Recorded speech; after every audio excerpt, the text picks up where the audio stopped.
before we came out of the room, we were speaking with a lady that is married to one of the popular worship ministers in our country, and we're saying we can't keep her where we're talking about sex. And she was jokingly saying, yeah, because she received her children from the Spirit. As meaning that did she need to have sex to have children? You know, everybody's interested in sex. Everybody, you know, is interested. Many are involved, you know, but why are we shy to talk about it? Dr. Chris, maybe you can tell us, why are we shy to talk about it? I think it's societal wrong teachings from the past, but it's changing. And then also perversion, the fact that sex and things around sex have long been perverted. That's why. But thank God for such a ministry as this, that you are seeking to correct it. It should be talked about.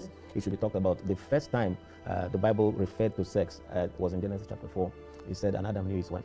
Now, you will think that that was the first time they were having it. But that wasn't the first time. As a matter of fact, when you see it, you will think that it was an outfall of the fall of man, but it wasn't. Because if you think about it, how did God expect them to replenish the earth and be fruitful? So it's part and parcel of what God created, and it's good to talk about it. Wow. Yes. Wow, that's good. Yes. Thank you, Dr. Chris Williams. By the way, Dr. Chris Williams has a book titled Towards Sexual Satisfaction. So this is an area he's good at and he's passionate about. And guess what? For the first 100 people that subscribe after seeing this video, we're going to give you one copy. We're going to send you one copy each. All right, so hey, go subscribe if you have not subscribed. And if you have subscribed, please like this video, share. We want to get this word out that there's a place people can get wholesome advice, you know, concerning sexuality. It mustn't be junk. It mustn't be pornography based. There's sound, good, godly and scientific backed advice on sexuality. Doc, what are we talking about today? We're talking about low libido, how to handle it, and then how to overcome sexual frigidity. Low libido and how to overcome frigidity. Now, low libido is low interest in sex. Okay, but frigidity is even worse. Frigidity is paranoid fear for sex. So there are people that have low interest in sex. So there are, wow. We were praying to manage that God should help people, and some people are just not interested. Wow. So that is a problem. Some people are afraid of it. So if I'm not interested in sex, that is a problem. It's a big problem. It's a big problem amongst couples. It scatters many people's homes. Okay, and it's not only for men or women. It can be the other way. That's it. And now there's also frigidity. The person has fear. The person would rather receive a bullet than go and have sex. What is the problem? So I mean, sometimes we are imagining how did that come about? But those things are real.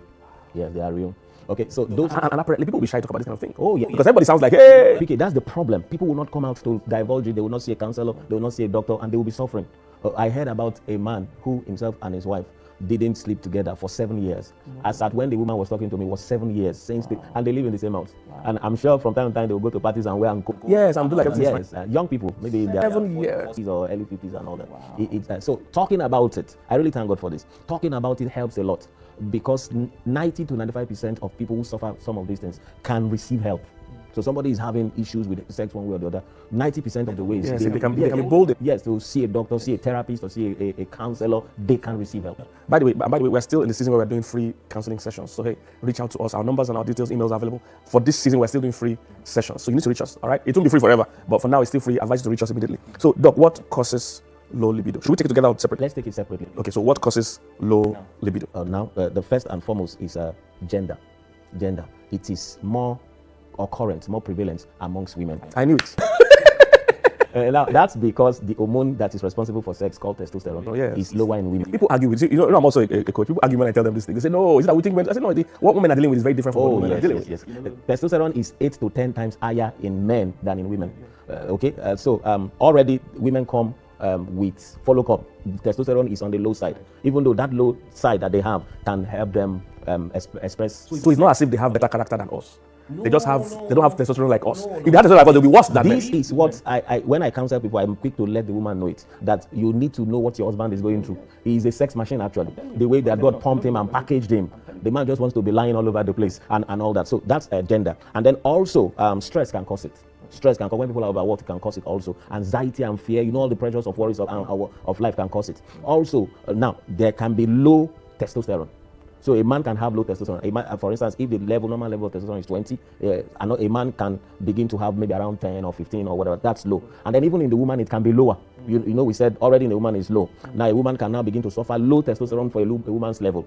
Okay, so and then other things that can be responsible for non-interest in sex is relational problems. Relational problems, or so if the man and the woman are having issues, and then if it is chronic, if it's not attended to, if it's not dealt with, it can fester and become something very serious. It will eventually affect their bedroom. Okay, and then also if she's ill, maybe has diabetes or hypertension, chronic illnesses, diabetes, hypertension, cancer, all these things. Once somebody is generally ill, it will affect their drive for sex. Okay. Now, unfortunately, also the drugs that they use to treat these illnesses have side effects that have to do with low libido. For instance, when you are some people who are on some antihypertensive drugs or some anti-diabetic drugs or some drugs for ulcer, they reduce testosterone levels and generally another. So these are some. Even hunger. Hunger can cause. If you have not eaten, you don't want to think I'm telling you, yes. I'm telling you, you don't have energy. Even if you're taking it, exactly. No power Exactly. to do anything. And also, if somebody is doesn't enjoy sex, because their partner is not trained or the partner is not into it, the partner is just tolerating them. After some time, they too will develop disinterest. Yes, so these are some of the causes. Yes, he or she is not working to please them. Yes, I'm really glad we're talking about, because some men go into sex with the mind that I just want to enjoy myself. Very extremely wrong. Very extremely wrong. Each partner comes into sex with the mindset that I want to, I want to give this person a treat of their life. That way it will work better. That's beautiful. We're going to do other videos that will address that, because really, generally, it seems more men fall into that. This last bracket you mentioned, that they just see, because the way a man gets aroused is very different from how a woman gets aroused. A man can start and finish under 2 or 3 minutes. And then the woman has not even started. But, so now that we know what are the things that can cause it, so what do we do? Take them one by one. So for the age factor, it's there. It is there. From around 40 going on to 50, testosterone begins to drop. Okay, so for both parties, if the man and the woman. So if you are in that age bracket, you are 40 and above, going on to 50, 50 and above, and you are beginning to have these issues, not to worry, there are some things that you can do. As a matter of fact, sex at this level should no longer be about the frequency of it, but the intensity of it. Even if it occurs maybe once in a week or something, the intensity of it. So that's what to do with age. However, if you also don't leave yourself, some of us just abandon ourselves as we're growing. We're obese, we're overweight, we're sedentary, we're not doing stuff, we're not full of activity. It will tell more. So if you see somebody who is very active, like a sports person, and then another person B who is not very active, they are all round and all obese, the B person is more likely to suffer low libido. Okay, so handle yourself. Very important, very important. I will say it again later. One of the things, if you're having low, whether it's erectile dysfunction, that's impotence, or low libido, or anything, exercise helps a lot. As a matter of fact, the books say very high impact exercises like weightlifting. This is why most sports women, they are very, very sexually active. Very sexual. And if you watch some sports women, you see that they tend to have like beards, or they have chest hairs in their chest. It's because high impact sports helps you to release testosterone, whether man or woman. Okay, so if you are doing that, so for some person who's been suffering, who is not speaking out, merely just getting registered in a gym and start doing regular exercises can solve the problem. Okay, so that's one. So all this is looking at age, right? Yes, so you've mentioned exercise. What else? Exercise, package yourself well. That's treat yourself well. It will also have to do with how you eat. How you eat. If you are eating sloppy, you are eating junk foods, all these things have a way of setting. But if you watch what you eat a lot of fruits and a lot of vegetables, a lot of plant-based foods, the age will still creep in, but it will not be as much. Okay, very important. Now, so deal with stress. Stress is a cause. Deal with it. We all need to rest. Stress affects all areas of life. It affects your productivity. It affects all areas of life. Okay, so deal with it. If you are stressed, I usually talk about 7 hours to deal with stress. Recognize your stressor, remove the stressor or run away from it. Recondition your mind. Don't let things stress you. Some people just get stressed up over little or nothing. Every small thing, they start fretting and all that. Recondition your mind. Okay, and then some other hours: rest, relaxation, and recreation helps you to do. So that's enough about stress. Remuneration. They pay you your salary. If you earn more, your stress is gone. You increase your remuneration. I'm telling you, your stress is go down. Because I'm telling you. Stress is because there's not. I'm telling you. People have to pay me more. Pay me and dog more. For this. How stressful that. Now, there are other things you can do to increase testosterone. There are supplements you can be taking. Supplements. There's a supplement called L-arginine. Okay, there's another. Okay, before L-arginine, some herbs, ginseng, for instance, red ginseng. I'm sure we have seen some outside people carry some. It looks like root inside bottles sometimes, and they're trying to sell it. That's ginseng there. That's ginseng that has hairy things coming out from that root. Is ginseng. It's very, very good. It increases testosterone. There are several of them. Okay. There's tribulus, there's long jack, several things we have around. Some people have also said taking watermelon can improve your testosterone levels. Okay, and then some people have also said cucumber. But generally, doing fruits can increase your testosterone level. Okay, and then so all these things are the few things you can do to increase your libido. Okay, but Doc, apart from the ginseng and these things that the Northerners sell here and the herbs you mentioned, those things you can buy, what can I start eating certain kind of things if I want to deal with low libido? If a man is dealing with low libido, is there other kind of food you should be eating or not eating? Fantastic. I'm happy you added that not eating. So I'll start from there, because no matter how much the right eating you are eating, if you are eating wrong, it will be diluting exactly. So what should you stay away from? And it's known, it's in the public domain. Sweet things. Sweet things always drain you health-wise, and part of your health is your sexual health. Okay, sweet things also reduce drastically your intake of animal proteins. Stick with fish. Sweet things first. You think Okay, sweet things, soft drinks, sweet things. Generally, anything that is sweet. Some people say, "What about honey?" When you do honey, even do it little. Yes, even the book of Proverbs said, "If you find honey, eat little." Wow. Oh, yes. So we're thinking about sex that time? No, I wasn't talking about it. Just talking about health. Generally. Anything too sweet. Too much abuse of sweet things tell on your health. Well, sweet beans cannot be too whatever. So soft drinks and all that generally. Also, animal proteins, reduce them. I advise people stick with only fish, and then if you must do chicken and turkey, reduce them drastically. All right. Also, pastas and pastries, flour foods destroy actually your body. Reduce them. Now, frying of oils also reduce them. Now, so those are the things you should do away with. What food should we eat? In natural health, there are. In natural health, we say likes deal with likes. So, cucumber, you know how cucumber looks? Like a very turgid penis. Okay, it supports it. Exactly, okay, exactly. Yes, exactly. Then banana, plantain, all these supports. Okay, and then also I said watermelon earlier, watermelon helps. Also, then oils that you use matter also, olive oil, sunflower or canola oil. So you said the foods are finished. They are not finished. Grains, eat a lot of grain foods, millet, guinea corn, maize. Because we like swallows in these parts, buy millet and guinea corn, go to the market and grind it. And then you can use that to make your swallow. You can use that to make your swallow. How many times have you seen Hausa Fulani people obese? It's true. It's very difficult. It's because they are. Eh? But their staple is grains. Yes. No, it's part of it. No, we can't remove it because that's exercise also. Oh yes, so we cannot remove it. So grains, stick with grains, and then eat a lot of vegetables. A lot of vegetables. At every opportunity, eat vegetables, carrots, beetroot, cabbage, cucumber, and all that. It makes you strong, and anything that makes you strong down there. Wow, hallelujah. So those are the foods you should. The olive oil, should I anoint you with it? No. You just use it to make your food. It's okay. So that's how to do it. Whatever efforts you put towards eating healthy will help your sexual health, because your sexual health is part of your overall health. That's why also when people have diabetes or hypertension, it begins to affect their sexual health, because anything that's affecting your general health is affecting. Yes. And I noticed that also. I think people that are also overweight. Oh yes. It does. So that's what we do. To increase, work on your relationship with your spouse. If your in between is not good, you people are not on talking terms, your interest in sex will go down. Even though the man may keep malice with his wife for 2 years and then wake up one morning and he will start arousing. Yes. Women are not like that. Sex is a reward for a good relationship or a good romantic relationship. Okay, so work on it. I tell people, do everything to keep harmony in your house.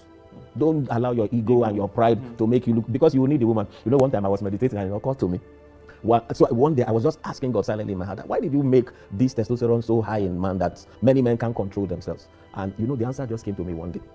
If Adam wasn't created, didn't have high testosterone, that's such that every 3 days you need to release. Yeah. That thing that Eve did to him, that made God drive him out of the garden, he would not have talked to Eve again. I'm telling you.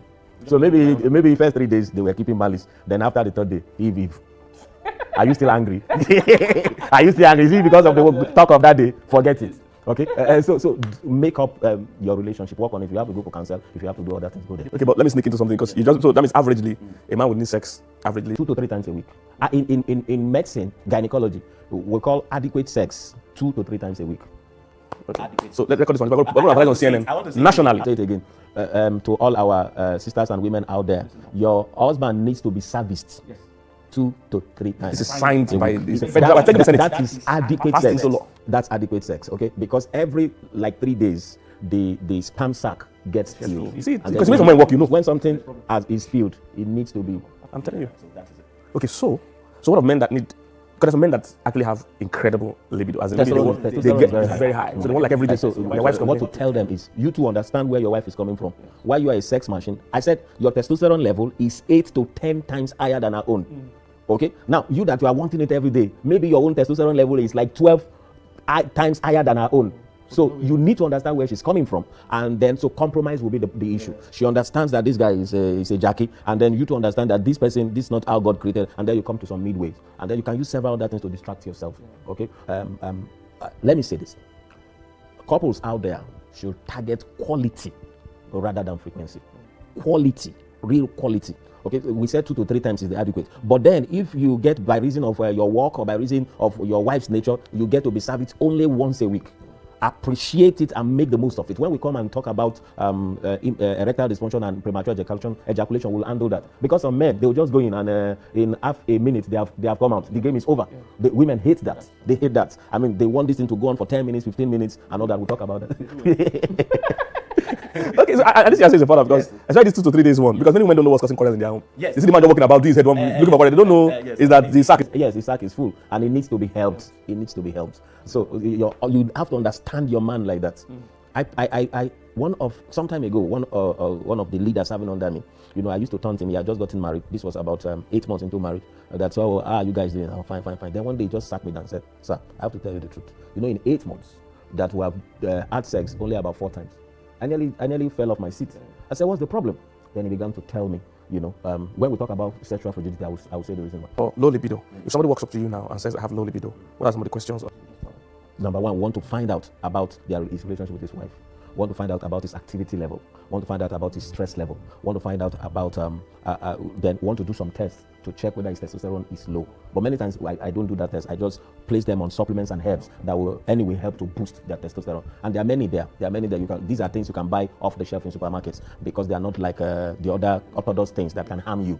Okay, it may not kick in. Some people call and say it didn't work. I took it, and then 1 hour later, I said no, it doesn't work like that. It builds up your testosterone. So one man came about a month ago. He said his wife is abroad, but that she's coming back to pick him so that they will go. So he wanted to prepare 1 month earlier. Okay, so about 2 weeks into the 1 month, that's about 2 weeks ago, he called me. He said, sir, my something is just standing up. Oh. Almost 2 days night. I was not going. I said, what did you expect? The thing has kicked in. So I advised him, maybe you should slow it down so that towards the days when madam will come in, you can get back on it. So somebody comes in with low libido. Those are things we advise. All right, and then we also explain the deep testosterone levels. In fact, I ask them to come in with their wives because it's important. It's important. If you are giving your husband sex as just have it, after some time, he will become disinterested in it. Because each just have it is brushing his ego. He gets to release, he gets to reach orgasm, but his ego is brushed. He feels that he's just been somebody just doing him a favor. But if he feels that the thing is coming out of mutual interest and love and passion for each other, it will not affect his libido. Yes, so but can you usually tell when a couple comes, or maybe the wife reaches you that my husband is like this or whatever? Can you usually tell if it's a relational problem? Oh yes, through interviewing the person. So in medicine we call something history. So somebody sits down, maybe first 5 minutes we're even discussing all that thing. So what is the issue? And then she goes on. Some people will start from here. But as a therapist and as a doctor, you know where to eventually bring them because they didn't know that this is where their problem is. They started from here, okay? And then at the end of the day, we'll get to a place. Some people, it's just simple exercise. Just go home and do exercise. You are too sedentary. You are too obese. Go and lose some weight. And then they think, yes, go and just jog, do something. Get some weight to your house. Not the one that will break your chest, though. And start lifting weight. And then you see that these things will come back. Okay. So before we move to the frigidity one, I want to appeal to people that for women that are dealing with low libido, I don't know, because at least let me say for men now. I know most men, the reason why they don't want to talk about it is that they feel ashamed or they feel shy. So I need them to learn how to overcome that, to understand that sex is also a major part of marriage and it's also important to your wife.